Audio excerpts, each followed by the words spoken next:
Screen پہ جو آپ تصویر دیکھ رہے ہیں یہ امریکی بچہ الیگزینڈر فرٹز ہے جو 1990 میں ایک عیسائی ماں باپ کے گھر میں پیدا ہوا، لیکن اس کے ماں باپ نے یہ فیصلہ کیا کہ اسے اپنا مذہب چننے میں آزادی ہوگی۔ انہوں نے مختلف مذاہب کی کتابیں سے لا کر دی۔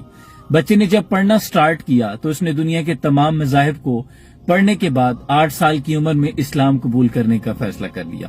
اس نے اپنا نام محمد عبداللہ رکھا کیونکہ وہ نبی اکرم صلی اللہ علیہ وسلم سے بہت محبت کرتا تھا۔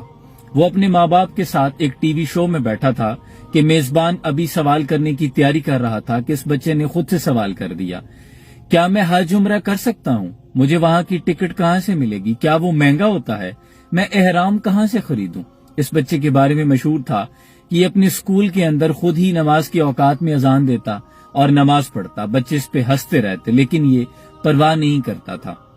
اینکر نے سوال پوچھا، کیا تمہیں اس بارے میں کوئی پریشانی ہے؟ تو بچے نے ایک سر داہ بھری۔ اس نے کہا، میری بہت سی نمازیں چھوٹ جاتی ہیں، مجھے اوقات یاد نہیں رہتے۔ تو پھر دوبارہ اینکر نے سوال پوچھا، کیا تمہاری کیا خواہشات ہیں؟ تمہیں ایسی کون سی چیز ہے جس نے اسلام کی طرف راغب کر لیا؟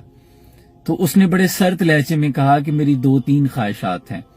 میں حج کے لیے جانا چاہتا ہوں اور ساتھ میں مجھے یہ جو امریکہ میں ایسی موویز بنتی ہیں جس سے میرے نبی اکرم صلی اللہ علیہ وسلم کا چہرہ مسخ ہوتا ہے، میں فوٹوگرافر بننا چاہتا ہوں۔ میں چاہتا ہوں اسلام کی وہ تصویر لوگوں کو دکھاؤں جو لوگ نہیں جانتے۔ میں چاہتا ہوں میرے ماں باپ اسلام قبول کر لیں، وہ جہنم سے بچ جائیں، وہ جنت میں چلے جائیں۔ اس کی ماں نے اسی وقت دوران گفتگو سے ٹوک دیا کہ اس نے ایک کمرے میں خانہ کعبہ کی تصویریں لگا رکھی ہیں اور اپنی پاکٹ منی سے $300 سیو کر کے اس نے وہ سب کچھ خریدا ہے۔ اس واقعے کے بتانے کا مقصد یہ ہے کہ اتنی چھوٹی سی عمر میں ایک بچے کا ایمان چٹان کی طرح مضبوط ہو سکتا ہے جو عیسائیوں کے گھر میں پیدا ہو رہا ہے اور امریکہ میں پیدا ہو رہا ہے، لیکن ہمارے بچے مسلمانوں کے گھروں میں پیدا ہوئے، لیکن ہمارے ایمان کا معیار کیا ہے؟ ہمارے بچوں کی پرائورٹیز کیا ہیں؟ ہماری خود کی پرائورٹیز کیا ہیں؟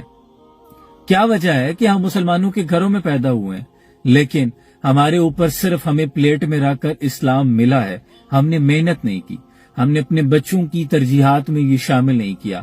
آپ اپنی فیملی میں، اپنے اہل محلہ میں بچوں کو کھڑا کر لیں، ان سے پوچھیں آپ کے آئیڈیل کیا ہیں، آپ پوچھیں وہ کیا بننا چاہتے ہیں۔ میں اکثر اپنی فیملی میں یہ ایکسپیرینس کرتا ہوں، آبزرو کریں، ان میں سے کسی کا آئیڈیل بیٹ مین ہے، کوئی سپر مین بننا چاہتا ہے، کوئی میسی بننا چاہتا ہے، کوئی عاطف اسلم بننا چاہتا ہے، ان میں سے کوئی نہیں ہے جو حضرت ابوبکر صدیق بننا چاہتا ہے، کوئی نہیں ہے جو حضرت علی کرم اللہ وجہ الکریم بننا چاہتا ہے، جو عمر بننا چاہتا ہو، عثمان بننا چاہتا ہو، ابو عبیدہ بن جراح بننا چاہتا ہو، خالد ابن ولید بننا چاہتا ہو، کوئی نہیں ہے جو حضرت طلحہ بننا چاہتا ہو، کوئی کہے میں امیر حمزہ بننا چاہتا ہوں۔ نہیں، کیوں؟ ہماری ترجیحات میں نہیں ہے۔ ہمارے بچوں کے آئیڈیلز سپر مین اور بیٹ مین بن گئے ہیں اور یہ لمحہ فکریہ ہے۔ ترکوں کی ایک کہاوت ہے کہ اگر آپ کی مسجدوں میں پچھلی صفوں میں بچوں کے کھیلنے کی آوازیں نہیں آ رہی تو اگلی نسل کی فکر کیجیے۔ اقبال کہتے ہیں، اغیار یہی چاہتا تھا کہ مست رکھو انہیں ذکر و فکر و صبح گاہی میں، پختہ تر کر دو انہیں مزاج خانقاہی میں، اور بہتر ہے کہ ان شیروں کو سکھا دے رمے آہو، باقی نہ رہے شیر کی شیری کا فسانہ، انہیں ہرن کی چال سکھا دو، انہیں مت بتاؤ کہ حضرت خالد ابن ولید نے میدان جنگ میں کتنی تلواریں توڑی تھی، سلطان صلاح الدین ایوبی کون تھا، عمر بن خطاب کون تھے۔ خدا کے لیے اپنے بچوں کی، ان کے ایمان کی فکر کیجیے۔ دنیا کی تمام جانیں اکٹھی کر لی جائیں تو جانوں سے زیادہ قیمتی ایمان ہوتا ہے۔ قرآن پڑھ کے دیکھ لیں، کافر قیامت کے دن یہ حسرت کریں گے کہ کاش ہم ایمان لے آتے۔ ایمان کتنا ضروری ہے، کتنا قیمتی ہے، ہم نے آج اپنے بچوں کو بتانا ہے۔ اس میٹیریلسٹک دور میں انہیں ایمان کی روشنی